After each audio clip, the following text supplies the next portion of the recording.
দেখতে দেখতে শেষ হয়ে গেল টি-20 বিশ্বকাপের গ্রুপ পর্বের খেলা। সামনে এখন সুপার 8 এবং তারপর সেমিফাইনাল আর ফাইনাল দিয়ে আসর শেষ হবে। এবারের গ্রুপ পর্বের খেলার কি বিশেষত্ব ছিল? অনেক রোমাঞ্চকর সব ম্যাচ হয়েছে, তবে সেই বিশেষত্বগুলো নিয়ে কথা বলবো এবারের লেটস প্লেতে। আপনাদের সঙ্গে আছি আমি রাকিবুল হাসান। প্রথমেই বলি, গ্রুপ পর্বের অনেকগুলো ম্যাচ লো স্কোরিং হয়েছে, কিন্তু তার প্রায় সবগুলোই দারুণ রোমাঞ্চকর ছিল। এবং এবারের গ্রুপ পর্ব একটা নতুনত্ব এনেছে যে টি-20 বিশেষ করে বলা হতো পুরোপুরি ব্যাটারদের গেম, এখানে 4 আর 6-এর ফুল ঝুরি থাকবে। কিন্তু এবারের বিশ্বকাপটা কিন্তু উল্টে গেছে, এবার বোলাররা অনেক বেশি সুবিধা পাচ্ছেন। এবং আমি যখন পরিসংখ্যানগুলো বলবো তখন আপনারা সেটা বুঝতে পারবেন যে আসলে ব্যাটাররা এখানে কতটা স্ট্রাগল করছেন। এবং এই যে থ্রিলিং ম্যাচগুলোর কথা বলছি, সেটা দিয়ে উইকেটের আলাপ এসেছে যে উইকেট মানসম্পন্ন নয় বা কেন এত স্পিনিং। কিন্তু ভালো উইকেটে যেমন ব্যাটাররা দাপট দেখান, এখানে ব্যাটারদের অ্যাডজাস্ট করা লাগছে, তেমনি বোলিং ফ্রেন্ডলি উইকেটে ভালো বোলিং দেখতে পাওয়াটাও তো রোমাঞ্চকর। এই বিষয়টাকে আবার ফিরিয়ে এনেছে এবারে টি-20 বিশ্বকাপ। আমি যদি পরিসংখ্যানের দিক থেকে আসি, এখন পর্যন্ত সবচেয়ে বেশি উইকেট নিয়েছেন ফারুকি, আফগানিস্তানের pace bowler, left arm pace bowler, দারুণ বল করছেন, 12 উইকেট নিয়ে। এরপরে অনেকে 9 উইকেট আছে। সেই তালিকায় একজন বাংলাদেশিও আছেন, তানজিম সাকিব, তিনি কিন্তু অসাধারণ বল করছেন এবং তার কৃতিত্বেই অনেকটা, তার এবং মুস্তাফিজ এই যে পেস জুটি, তাদের কৃতিত্বেই বাংলাদেশ কিন্তু সুপার 8-এ আছে। বাংলাদেশের ম্যাচ নিয়ে তো কথা বলবোই, তবে সার্বিকভাবে একটু বলে গেলাম যে তানজিম সাকিবও কিন্তু রেসে আছেন টপ বোলার হওয়ার ক্ষেত্রে। কিন্তু ব্যাটারদের বাংলাদেশে কোনো ব্যাটার এখনো 100 রান পার করতে পারেননি। সবচেয়ে বেশি রান হচ্ছে 95, তাওহিদ হৃদয়ের। এখন জন্ম সনদ দিয়ে খোলো বিকাশ স্টুডেন্ট অ্যাকাউন্ট, নিজের বিকাশ নিজে কর।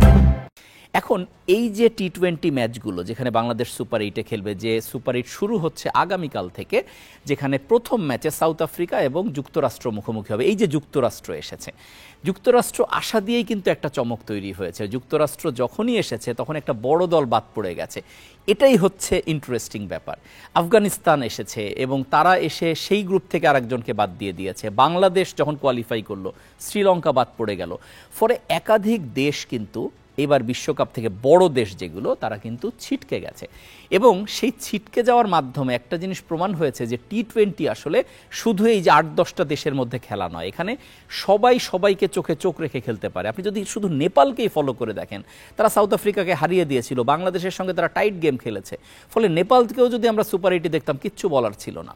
এখন এই যে অবস্থা, সেখানে বাংলাদেশের যে সাফল্য, সেখানে তানজিম সাকিবের কথা তো বললাম, মুস্তাফিজুর রহমান, খুব ইন্টারেস্টিং একটা স্ট্যাট আছে, তিনি 4টা ম্যাচ খেলেছেন এখন পর্যন্ত, 67টা ডট বল দিয়েছেন। Can you believe this? 67টা। তার ইকোনমি রেট 3.38, যেটা এই বিশ্বকাপের দ্বিতীয় সর্বনিম্ন।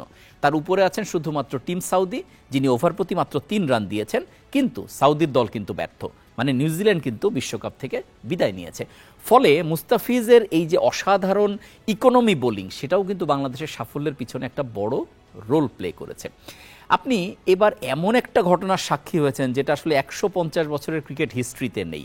লুকি ফার্গুসন, আরেকজন নিউজিল্যান্ডের পেস বোলার, তিনি 4 ওভার বল করে 4 মেডেন দিয়ে, মানে কোনো রান দেননি, 0 রানে তিনি 3 উইকেট নিয়েছেন। এটাও কি বিশ্বাসযোগ্য? মানে কি অসম্ভব সব রেকর্ড।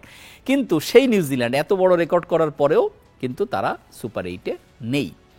একইভাবে যখন আরও এরকম বেশ কিছু ঘটনা আছে, সেক্ষেত্রে প্রথমে আসি, যেহেতু বলছি অনেক লো স্কোরিং ম্যাচ হয়েছে, তার মানে হচ্ছে এবার 200 ছাড়ানো ইনিংস কিন্তু খুব কম, একদম হাতে গোনা।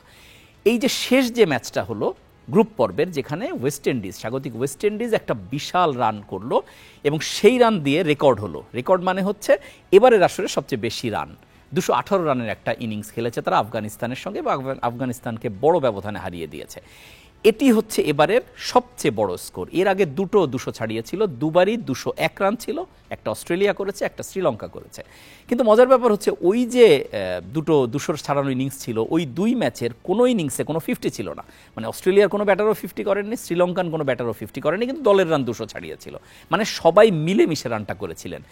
এবার যখন ওয়েস্ট ইন্ডিজ 218 করলো, সেখানে এবারের বিশ্বকাপে প্রথম সেঞ্চুরিয়ান পেয়ে যাওয়ার মতো একটা অবস্থা হয়েছিল। সেটা হচ্ছে নিকোলাস পুরান, যিনি 98 রানের রান আউট হয়ে গেলেন। যদি রান আউটটা না হতেন তিনি কিন্তু প্রথম সেঞ্চুরিয়ান হয়ে যেতেন এবারের বিশ্বকাপে। এবং একটা পুরো গ্রুপ পর্ব পার হয়েছে, কোনো সেঞ্চুরি হয়নি, এটাও কিন্তু নতুনত্ব। একটা টি-20 বিশ্বকাপে আমরা কম বেশি সেঞ্চুরি দেখে ফেলি, গ্রুপ পর্বে তো দেখে ফেলি, অতীত তাই বলে। এবং নিকোলাস পুরান এই কাজটা করতে যে আরেকটা রেকর্ড ভেঙেছেন। তিনি এখন ওয়েস্ট ইন্ডিয়ানদের মধ্যে সবচেয়ে বেশি 6 হাঁকিয়েছেন এবং তিনি ভেঙেছেন ইউনিভার্সাল বস ক্রিস গেইলের রেকর্ড। গেইলের 6 সংখ্যা ছিল 124, সেটা এখন নিকোলাস পুরান নিয়ে গেছেন 128-এ। ফলে আমরা যে গেইল দিয়ে টি-20-র যে আমেজটা তৈরি হয়েছিল, আজকে এরকম অনেক গেইল ছড়িয়ে পড়েছে। টি-20-তে এখন মুড়ি মুড়কির মতো ছক্কা হাঁকাতে পারে সবাই। তবে বাংলাদেশ কিন্তু ম্যাচ ছক্কা হাঁকিয়ে যেতে না। বাংলাদেশ এখনো ইন্ডিভিজুয়ালি একদম একক কৃতিত্বে ম্যাচ জেতে না। এখানে যদিও আমরা বলছি তানজিম সাকিব, তারপরে মুস্তাফিজ দারুণ বল করছেন, কিন্তু আপনি যদি উইনগুলো দেখেন বাংলাদেশ 3টা ম্যাচ জিতেছে এবং আরেকটা ম্যাচও জেতার মতো অবস্থায় ছিল। ফলে বাংলাদেশও কিন্তু 4 ম্যাচ জিতে যেতে পারতো। সাউথ আফ্রিকার কাছে খুব টাইট একটা ম্যাচ তারা হেরে গেছে। ফলে এই জায়গাগুলোতে বাংলাদেশও যেতে কিন্তু সবার মিলেমিশে একটা পারফরমেন্স দিয়ে সেখানে 1-2 জন হয়তো একটু বেটার করেন।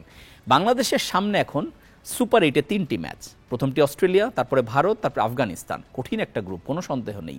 কিন্তু বাংলাদেশ যে ব্র্যান্ড অফ ক্রিকেট খেলছে এবং যে ধরনের উইকেট আমরা দেখছি, সেই উইকেট কিন্তু বাংলাদেশের ক্রিকেট দলকে দারুণভাবে স্যুট করছে।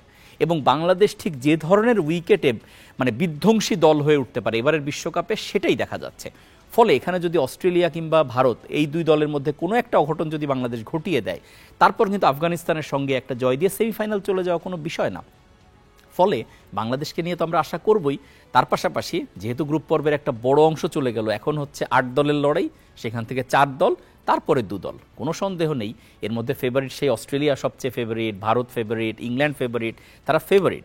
কিন্তু বাংলাদেশ, যুক্তরাষ্ট্র, এই যে দলগুলো যারা কিছুটা অবাক করেছে সবাইকে, সেই দলগুলো কিন্তু বড়সড় কোনো চমক দেখালে অবাক হবেন না।